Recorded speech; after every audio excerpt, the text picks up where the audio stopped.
Senator Grassley. I'd like to take 2 or 3 minutes on this subject. This effort to subpoena private individuals isn't what you call real oversight. It's part of this whirlwind of your party to effort to undermine the Supreme Court. It's part of a campaign by the left to harass and intimidate the Supreme Court because they don't like some of the recent decisions. Over the last 6 months, we've seen relentless effort by Democrats to cast doubt on this fundamental independent branch of government. Unfortunately, this request for subpoena authorization is just more of the same. The left's one-sided attack against our judicial system appears to be more about settling political scores and ensuring integrity of the court. It's important to reiterate a couple of key facts that the other side is quick to ignore. The important thing is the Judicial Conference only recently changed disclosure rules in March. We ought to wait a while to see how that works out. The Judicial Conference oversees only the lower courts, and the Supreme Court justices generally follow these rules as well. In fact, all of the justices submitted what we refer to as a statement, or they refer to it as a statement on ethics, principles, and practices. They did this in April in response to the chairman's letter, which reiterates, quote, the foundational ethics, principles, and practices to which they subscribe, end of quote. The process in place appears to be working. The judiciary is policing itself. They already reviewed and tightened their disclosure requirements, and we'll all know over the next year or so whether these efforts are enough. Again, this isn't real oversight. This is all part of the left's political master plan to delegitimize the Supreme Court and impugn certain justices. I look forward to discussing this issue in a longer way next week. I yield. Senator Whitehouse. Dear friends, I have breaking news to share with you. A large number of lawmakers are beginning to consider new relief bills. The legislation will benefit millions of households, and many states have confirmed that these new rebate checks will put money directly back into the pockets of the American people. My dearest friends, please make sure that you watch until the end of this video to hear about all of the details. Also, to say thank you for being part of this community. Every Friday, I will be announcing several winners for the Walmart gift card giveaway. If you would like to enter these weekly giveaway, friends, all you have to do is click and like several of my videos and then comment below the keyword of each video that you watch.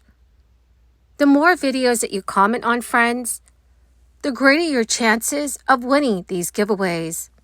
Now, friends, 2 states are set to significantly ramp up the financial incentives to adopt renewable energy and electric vehicles under new laws that mimic federal clean energy tax credits provided under the Inflation Reduction Act. It is a sign that the Democrats' climate law is doing what its authors intended, which is to spur additional public and private investments to speed up the nation's clean energy transition.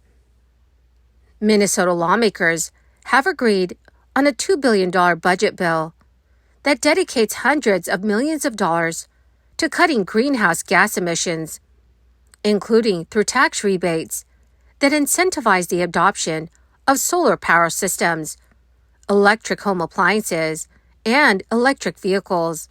Minnesota follows in the footsteps of Colorado, where Democratic Governor Jared Polis signed a series of bills last week that allocates as much as $120 million in state tax credits for heat pumps, electric vehicles, and even electric lawn equipment, like lawnmowers and leaf blowers. That means that residents in Minnesota and Colorado who end up installing solar panels onto their homes, renovating their offices with energy-efficient heat pumps, or buying new electric vehicles could soon claim credits from both their state and the federal government. This will greatly reduce the cost of those clean energy technologies. Some of those tax breaks will also stack on top of existing state credits. And once passed, that legislation will earmark more than $16 million for electric vehicle rebates, $13 million for grants and rebates to install electric heat pumps in homes, and $6.5 million to install electric panels that allow homeowners to add electric stoves and other appliances. Democrats had always expected that states do the heavy lifting for the implementation of the Inflation Reduction Act. That is why analysts have given widely varying calculations for exactly how much federal money that law will inject into clean energy projects, from $369 billion to $800 billion to as high as $1.2 trillion. The Federal Reserve left interest rates unchanged on Wednesday, despite stubborn inflation that has resisted the central bank's fight to cool price increases. The move allows previous rate increases to take greater hold of the economy and grants the central bank time to assess whether another rate hike will be necessary. Inflation stands well below its peak last year of over 9%, but progress has stalled in recent months, and price growth remains more than a percentage point higher than the central bank's target rate.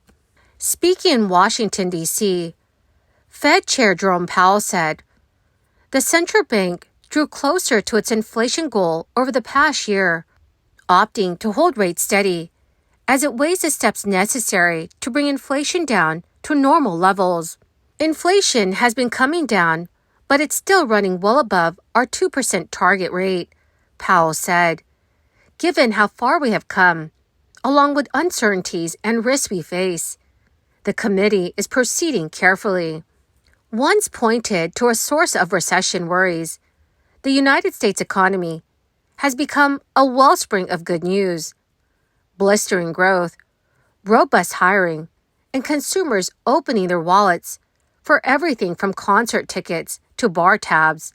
The strong performance complicates the fight to dial back inflation. Since last year, the Fed has raised its benchmark interest rate at the fastest pace in more than 2 decades, seeking to slash price hikes by slowing the economy and reducing consumer demand. So in theory, the economy should eventually falter as it becomes more expensive for businesses and consumers to borrow. But the U.S. economy has so far resisted a cool down. A blockbuster jobs report last month exceeded economists' expectations by nearly twofold. Consumer spending, which accounts for nearly 3/4 of U.S. economic activity, surged in September. A rapid rise in U.S. government bond yields over recent weeks has elevated long-term borrowing costs for consumers who are seeking mortgage loans and corporations pursuing funds to expand their businesses. Well, my marvelous and magnificent friends, that is the end of my daily stimulus update video for today. Dear friends, thank you very much for being part of this community. To say thank you and to show my appreciation, every Friday I will be announcing several winners for the Walmart gift card giveaway. If you would like to enter these weekly giveaway, friends, please click and like several of my videos and then comment below the keyword of each video that you watch. The more videos that you comment on, friends, the greater your chances of winning these giveaways. Thank you, friends, and have a wonderful and very blessed week.